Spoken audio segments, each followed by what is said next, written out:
Bonjour et bienvenue dans cette 16e vidéo consacrée à la modélisation dans Houdini. Lors des précédentes vidéos, nous avons donc vu comment modéliser notre tour, les lianes et le sol. Maintenant, il va falloir venir travailler la transition entre les lianes, la tour et le sol.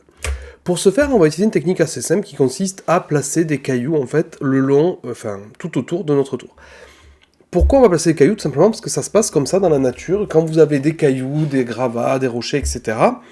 Le temps, le vent, les déplacements, tout ça va faire que petit à petit les cailloux vont se déplacer et ils vont toujours se retrouver bloqués à des endroits. Et généralement c'est au creux des angles comme ça, donc au pied des tours, au pied de plus gros cailloux, au pied des arbres, etc. etc. Ou même les gens les déplacent, etc. Donc nous c'est ce qu'on va émuler là, c'est ce qu'on va essayer de faker un petit peu. Donc on va travailler avec un système de map, c'est-à-dire qu'on va prendre les lianes, la tour, et les placer dans une couleur blanche. On va prendre le sol, et on va le mettre en noir, lui. Et après, on va transférer la couleur de notre tour et de nos lianes sur le sol, avec une certaine distance. Et donc, du coup, ça va nous permettre de créer, en fait, une map en noir et blanc, tout autour de notre tour et nos lianes, qui va nous servir après de map de densité. Donc, faisons ça. D'abord, on va venir prendre, ici, la tour. Après la tour, donc on peut créer un merge, on va venir merger la tour avec les lianes. Donc je prends Outline liane qui est ici. Pour avoir cet élément-là. Donc ça, c'est ce qui va être en contact avec le sol.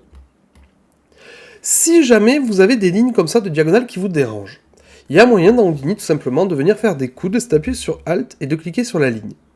Et là, du coup, vous pouvez venir créer une line comme ça, avec un coude, qui range un peu votre graphe. Si vous êtes un petit peu psychologique comme moi, par exemple, vous voyez ici, je peux venir la ranger pour qu'elle soit un petit peu plus propre et clean. Voilà. Une fois que ça c'est fait, vu que le transfert attribut se fait par rapport au point, c'est-à-dire que chaque point va transférer son attribut, ce qu'on va faire, c'est qu'on va créer beaucoup plus de points. Donc on pourrait déjà soit subdiviser l'objet pour qu'il y ait plus de points desquels transférer l'attribut, soit tout simplement on pourrait créer un scatter. Le scatter, vous voyez, il va créer des points sur notre objet, donc ça vous le savez. Je vais décocher le relax itération et je vais mettre 1 million de points. Donc je rajoute 3 zéros et là vous voyez j'ai 1 million de points.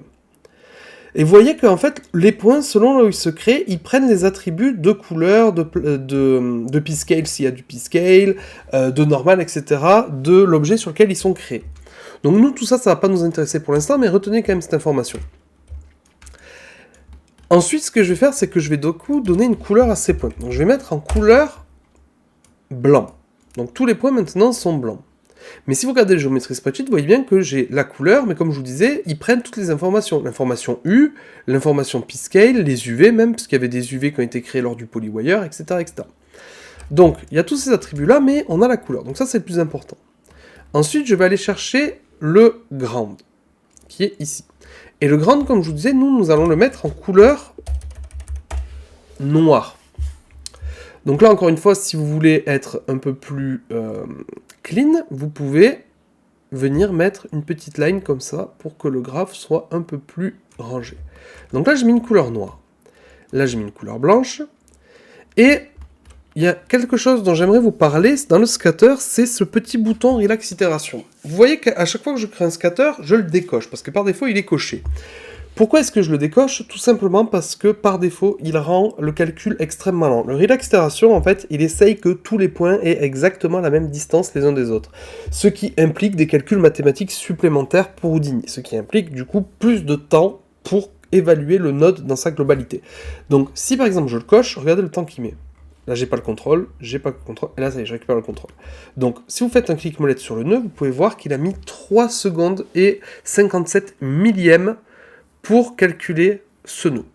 Je décoche Relax Itération, je regarde, 65 millisecondes. Donc, on passe de 365 millisecondes à 3 secondes. Vous voyez l'avantage de décocher ce bouton. Notamment le temps, mais surtout aussi l'aspect, c'est-à-dire que beaucoup de fois, très souvent, vous allez voir tout à l'heure, l'aspect du Relax Itération n'est pas compatible avec le rendu qu'on souhaite avoir. Donc je vous conseille souvent de venir décocher sur Relax Itération. Donc maintenant, venons-en au nœud qui nous intéresse dans cette vidéo, le transfert attribute. Le transfert d'attribut qui est un nœud extrêmement important de Houdini, qui est un nœud en fait qui permet de transférer d'un objet à l'autre des attributs. Imaginez que vous avez un objet noir sur un sol blanc, et bien si vous transférez la couleur de l'objet sur le sol, et bien le sol va devenir noir autour de cet objet-là. Et vous pouvez choisir la distance à laquelle vous transférez l'attribut de couleur, par exemple. Donc nous, on va venir connecter ces attributs. Donc, première entrée, vous voyez, il y a marqué géométrie to transfert attribute to. Donc ça, c'est la géométrie sur laquelle on veut transférer notre attribut. Nous, en l'occurrence, c'est le ground, parce que c'est sur le ground qu'on veut créer cette fameuse map en noir et blanc. Et la deuxième entrée, il y a marqué géométrie, alors attendez, on va mettre là, géométrie to transfert attribute from. Donc là, c'est depuis quel attribut on va venir transférer sur cet objet. Ben nous, c'est nos points qu'on a créés juste avant. Donc vous allez venir le connecter, et vous allez regarder ce qui se passe en l'affichant. Et là, vous voyez que mon ground est devenu blanc jusqu'à une certaine distance, ici. Tout simplement parce que, par défaut, si vous allez dans conditions, la distance, elle est de 10. Vous allez voir que si vous réduisez la distance, vous réduisez la distance de transfert de l'attribut. D'accord ? Donc moi j'aime bien la mettre à 0 et jouer avec le blend white. Le blend white c'est le dégradé. Donc généralement je m'amuse à faire un dégradé comme ça. Vous pouvez afficher le template de votre tour, ou plutôt de celle-là. Comme ça vous voyez si vous allez trop loin ou pas. Là je trouve que je suis un petit peu loin, donc on va garder voilà, un truc dans ce goût-là. Là je trouve que c'est pas mal. Et autre information assez importante, le transfert attribut, par défaut, transfère absolument tous les attributs. Donc je vous ai dit tout à l'heure, si on allait dans le Geometry Spreadsheet, il y avait le P-Scale, U et les UV. Ben, vous voyez que là maintenant, dans mon sol, donc là j'ai bien le sol, vous voyez, qui est sélectionné. Si je vais dans les attributs, j'ai bien un U, un P-Scale et des UV.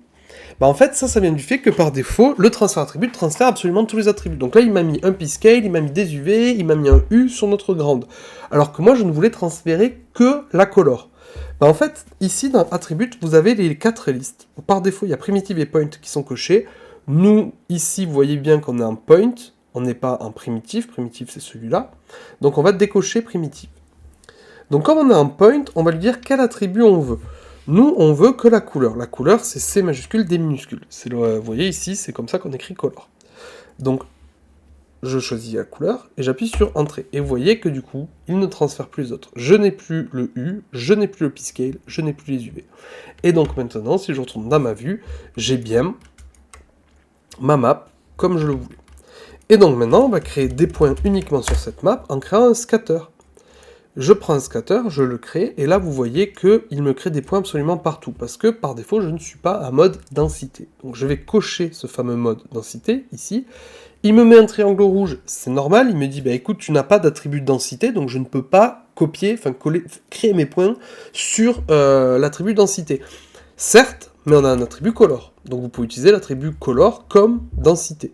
Donc je mets CD là-dedans, et vous voyez, paf, il me place bien mes points là où il y a la color.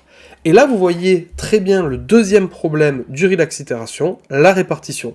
Si on estime que ça, c'est des points sur lesquels vont se placer nos cailloux, eh ben, la personne qui aura placé ces cailloux est quelqu'un de très méticuleux. Ce ne sera pas un résultat organique et naturel, ce sera un résultat complètement mathématique, un résultat contrôlé.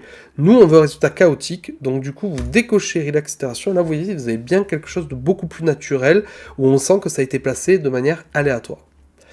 Et là, maintenant, on a donc nos points. On peut regarder notre tour, juste en template, celle-là, pour vérifier. Voilà, on a bien nos points autour de notre tour. Qu'il y en ait à l'intérieur, c'est pas bien grave, parce que de toute façon, on ne les verra pas. Et lors de ces vidéos, on va pas se soucier vraiment de la pénétration, car on s'en soucie au final, souvent en prod, mais très souvent, quand le détail est assez long et tout, on fait pas très attention à ce genre de choses. Donc là, on va pouvoir créer nos cailloux sur ces points. Et lors de la prochaine vidéo, on va voir du coup comment modéliser notre caillou, créer, les copier sur les points, changer leur taille et leur orientation. Et on verra ça lors de la prochaine vidéo.